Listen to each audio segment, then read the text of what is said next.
Thom Hartmann here on the news. You need to know this. The RNC wrapped up last night with Mitt Romney taking the stage. Unfortunately, he was overshadowed by 82-year-old actor Clint Eastwood, who gave a bizarre, rambling speech talking to an empty chair for 10 minutes.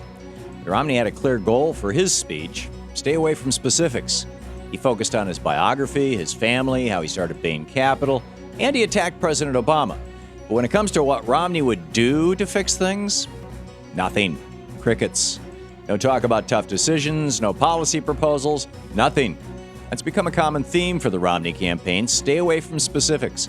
Otherwise, the American people might realize he's pushing the same agenda George W. Bush followed that crashed our economy after 8 years. As the Center for American Progress pointed out, Romney made no mention of financial reform, no mention of climate change, no mention of immigration, no mention of Afghanistan or Syria, no mention of Social Security, no mention of veterans, and of course no mention of Romney Care. Romney did say that when Barack Obama was elected in 2008, he hoped he would succeed. If Romney's telling the truth, and I doubt it, that makes one person in the Republican Party who was rooting for President Obama. As we now know, Republicans plotted on the inauguration night to sabotage the Obama presidency from the get-go by obstructing every agenda that they could. Senate Minority Leader Mitch McConnell let the cat out of the bag when he said shortly after Obama took office that the number one goal of the Republican Party is to make President Obama a one-term president. Mitt Romney and the Republicans have 2 more months to try to accomplish that goal.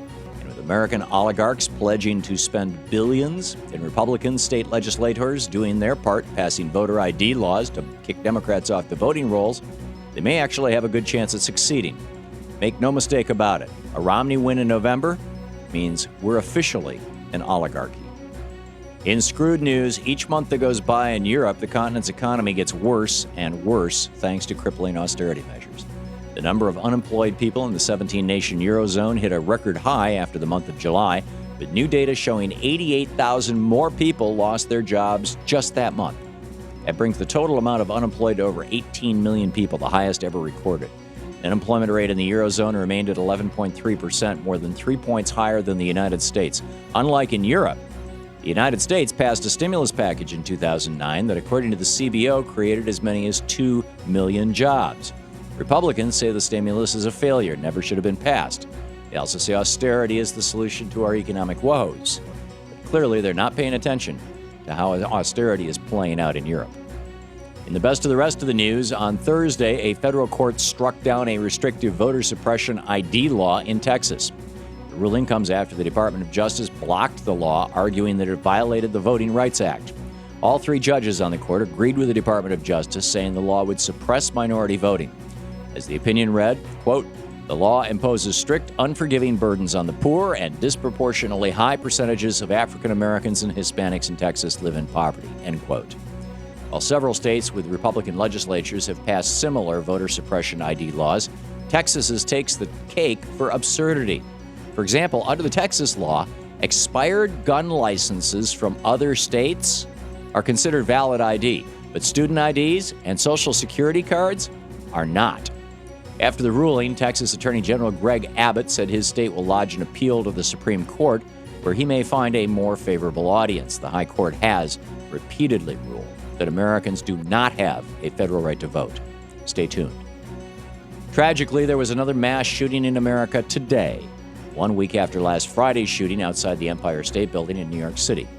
Early this morning, a gunman walked into a central New Jersey supermarket and opened fire, killing at least 2 people. The shooter was also killed. Mass shootings are now becoming a weekly occurrence in America, despite rarely occurring anywhere else in the developed world. America has a gun problem. Unfortunately, the gun lobby has spent enough money in Washington, D.C., so that the rights of gun owners always trump the rights of those of us who don't own guns and don't want to be shopping with other people who are armed to the teeth. Federal Reserve Chairman Ben Bernanke is suggesting that the Fed will act in the next few weeks to stimulate the economy. In a speech this morning, Bernanke said, quote, "The stagnation of the labor market in particular is a grave concern," end quote.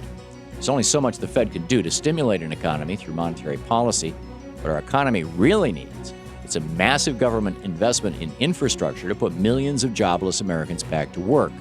Democrats have proposed just that, but Republicans have blocked it.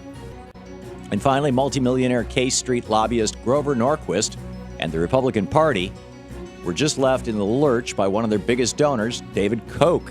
In a speech on Thursday, David Koch worried that the Republican Party may have actually moved too far to the right and called for troop withdrawal from the Middle East and defense spending cuts.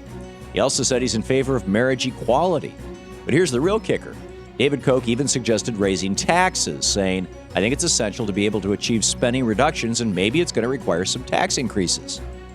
So now David Koch and lobbyist Grover Norquist are at odds on taxes? This could get very interesting. And that's the way it is today, Friday, August 31st, 2012. I'm Thom Hartmann on the news.